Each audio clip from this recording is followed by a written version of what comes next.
The keynote address is delivered by Busi Mabuza, Chair of the Board of the Industrial Development Corporation in South Africa. Ladies and gentlemen, it's my honor and pleasure to join you on this occasion of the 2021 Future of Education Summit. I thank my friends at the ABN Group, who in association with Forbes Africa and CNBC Africa extended this invitation to me. It's no coincidence that the summit is being held virtually this year.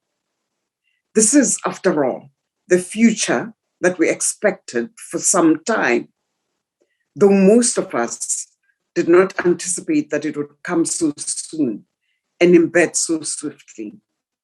I've had the privilege to attend one of the previous Future of Education summits, and I recall how contributors and those in attendance explored education's response to technological developments in light of the Fourth Industrial Revolution, how some referred to the expected changes and developments in learning methods and curricula, and enthused all of us to prepare for the inevitable and possibly very different future that technology presents to the education sector.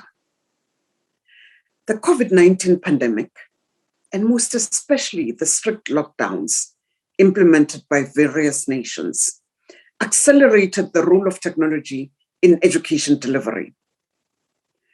Workplaces changed out of necessity, and most moved to the various virtual platforms that are now part of our everyday lexicon. Online education and skills programs have come into our line of sight and moved from the surrogate stages into the mainstream. And notably, these are accessible to any and all who have access to an IP address. How democratic is this? How empowering? This shift, enforced globally and almost simultaneously, has brought educators to the point of once again questioning and testing the purpose of education. Does this purpose need to be redefined? And if so, to what extent? I'm, however, comforted by the fact that educators have grappled with these questions throughout the years against varying historical backgrounds.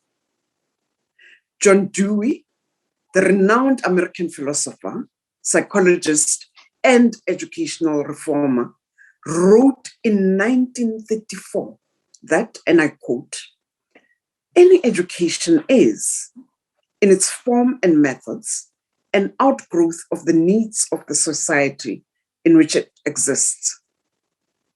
This is very true and very applicable to democratic society. In undemocratic society, however, education is designed to serve the desires and needs of those who are in control at that time, and not of entire society.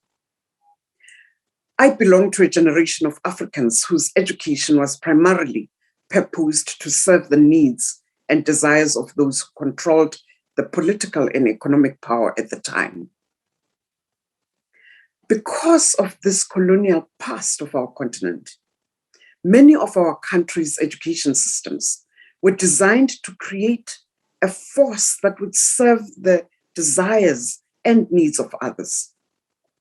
This was an unsustainable model, and our forebears knew that the continent would inevitably migrate towards democratization and economic development. They recognized that the continent needed an educated population to govern itself and to spur economic development. The factory floor mindset that had worked for the 20th century has, however, continued to linger around and to dictate the presumed needs of society. This thinking was influenced by an era of large, dominant, and normally multinational corporations where people were expected to work for the same company, presenting themselves at the same factory floor for decades. Society valued compliance and conformity, and the education system prepared students for that reality. I suspect, and I'd like to propose, that many of my generation understood the purpose of their own education to acquire a degree or qualification that would lead one to a better job than that of our parents. It seemed inevitable that lifelong employment would follow the qualification or degree offered as the outcome of several years of schooling. How things have changed.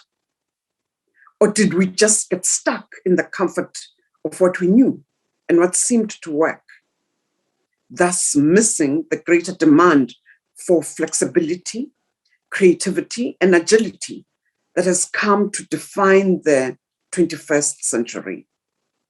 Today's corporations, ladies and gentlemen, have in some instances become far larger and more dominant in their sectors, but in a very different way.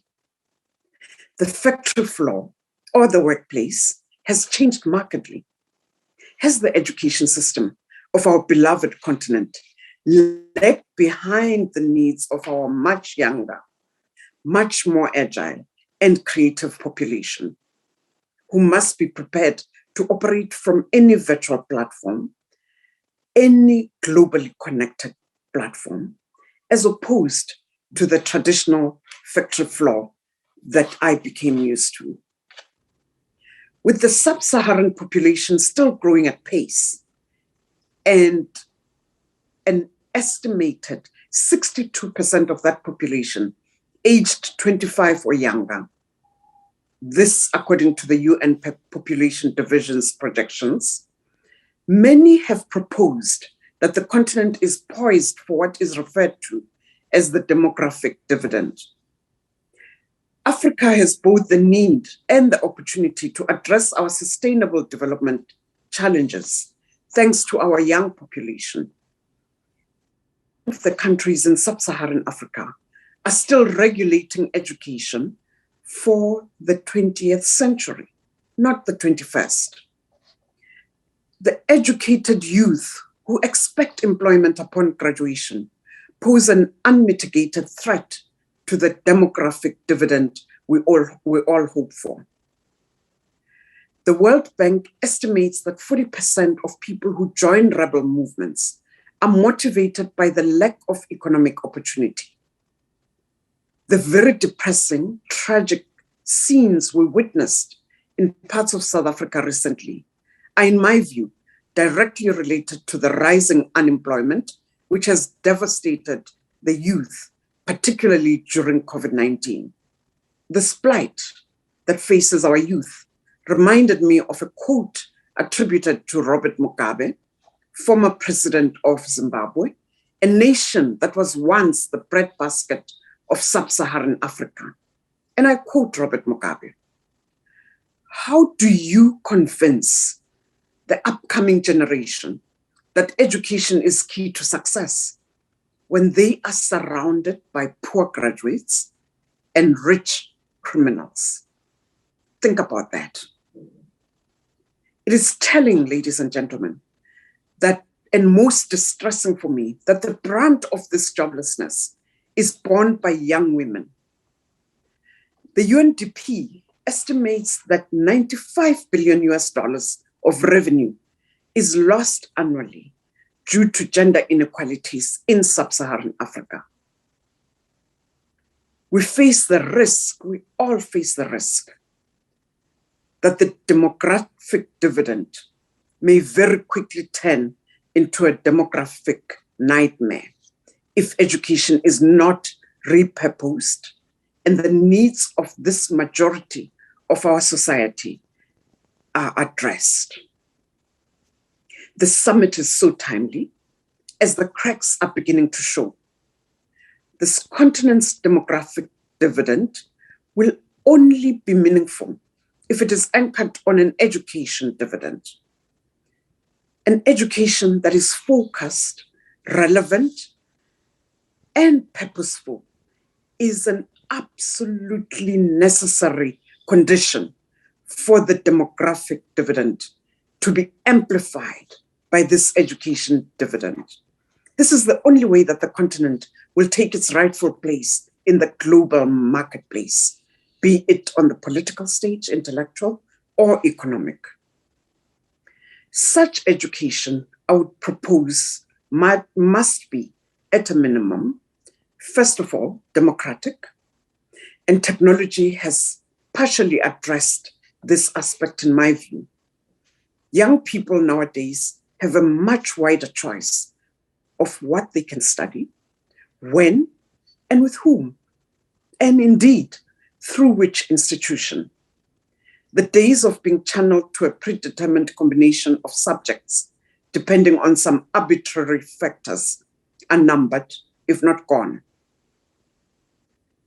The unavailability of funding, however, for education remains a hurdle that keeps the majority of young girls and boys limited to the national education systems, many of which are still in the past.